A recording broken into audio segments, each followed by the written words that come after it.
ఆదిలాబాద్ ఉమ్మడి జిల్లాలో మోస్తరు నుంచి భారీ వర్షాలు కురుస్తున్నాయి. రాత్రి కురిసిన వర్షానికి జైనాథ్ మండలంలో పలు ఇళ్లలోకి నీళ్లు చేరుకున్నాయి. తర్నం వద్ద వాగు ఉప్పొంగి ప్రవహిస్తోంది. దీంతో ఎక్కడి లారీలు అక్కడే నిలిచిపోయాయి. ఆదిలాబాద్ ఉమ్మడి జిల్లాలో వర్షాలు వరదలకు సంబంధించి మరింత సమాచారం మా ప్రతినిధి సారంగపాణి అందిస్తారు. జిల్లాలో భారీ నుంచి అతి భారీ వర్షాలు కురుస్తున్నాయి. ప్రస్తుతం మనం ఆదిలాబాద్ జిల్లా బోరాజ్ మండలం తర్నం వాగు వద్ద ఉన్నాం. తర్నం వాగు ఉప్పొంగి ప్రవహిస్తున్న నేపథ్యంలో లో లెవెల్ వంతెనపై నుంచి వరద నీరు వెళ్తుంది. దీంతో రాకపోకలు నిలిచిపోయాయి.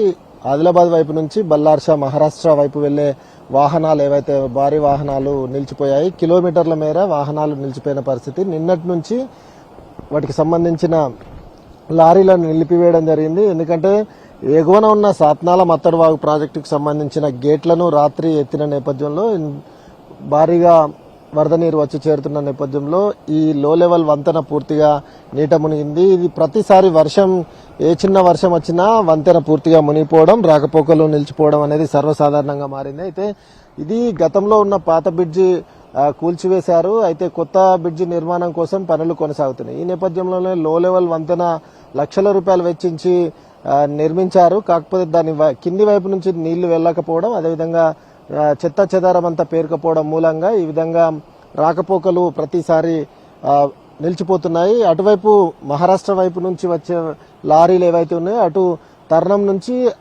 కిలోమీటర్ల మేర అటు నిలిచిపోయిన పరిస్థితి. మరోవైపు ఇటువైపు చూసుకుంటే బోరాజు జాతీయ రహదారి వరకు వాహనాలు నిలిచిపోయిన పరిస్థితి అయినా ప్రస్తుతం మనం విజువల్స్ లోనైతే చూసుకోవచ్చు. ఇక ఆదిలాబాద్ జిల్లా విషయానికి వస్తే జిల్లాలోని జైనాథ్ లో రికార్డ్ స్థాయిలో వర్షపాతం నమోదైంది. ఇక్కడ 132 మిల్లీమీటర్ల వర్షపాతం నమోదు కాగా ప్రాజెక్టులకు ఇన్ఫ్లో కొనసాగుతుంది. ఇక నిర్మల్ జిల్లా కుబీర్లో 74 మిల్లీమీటర్ల వర్షపాతం నమోదైంది. మంచిర్యాల జిల్లా కొమ్మెరలో 46.3 మిల్లీమీటర్ల వర్షపాతం నమోదు కాగా కొమరంభీం జిల్లాలో 40.5 మిల్లీమీటర్ల వర్షపాతం నమోదైంది.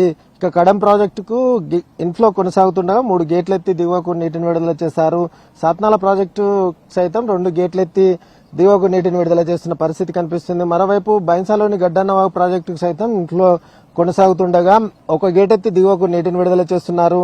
ఇక ఉమ్మడి జిల్లా వ్యాప్తంగా చూసుకున్నట్లయితే ఇది వరకు వర్షాల వల్ల వేల ఎకరాల్లో పంటలు నష్టపోయాయి.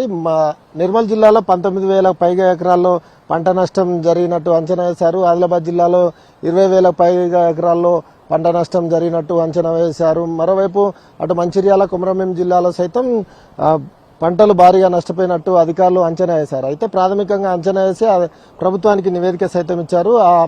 ఏదైతే పరిహారం కోసం అన్నదాతలు ఆశగా ఎదురుచూస్తున్న పరిస్థితి కనిపిస్తుంది. అయితే ముఖ్యంగా ఈ తర్నం వాగు ఏదైతే ఉందో ఇక్కడ వర్షం వచ్చిన ప్రతిసారి రాకపోకలు నిలిచిపోవడం, ఇటువైపు నుంచి వెళ్లే వాహనదారులు అయితే తీవ్ర ఇబ్బందులు ఎదుర్కొంటున్న సిచ్యువేషన్ అయితే కనిపిస్తుంది. ఉమ్మడి జిల్లా వ్యాప్తంగా ప్రాజెక్టులు నిండుకుండాలను తలపిస్తుంటే మరోవైపు జైనాథ్ లో నిన్న రాత్రి కురిసిన వర్షానికి ఇళ్లలోకి నీళ్లు వచ్చి చేరిన పరిస్థితి. కొన్ని లో లెవెల్ ఏదైతే లోతట్టు ప్రాంత కాలనీలు ఏవైతే ఉన్నాయో పూర్తిగా జలమయమైన పరిస్థితి అయితే కనిపిస్తుంది.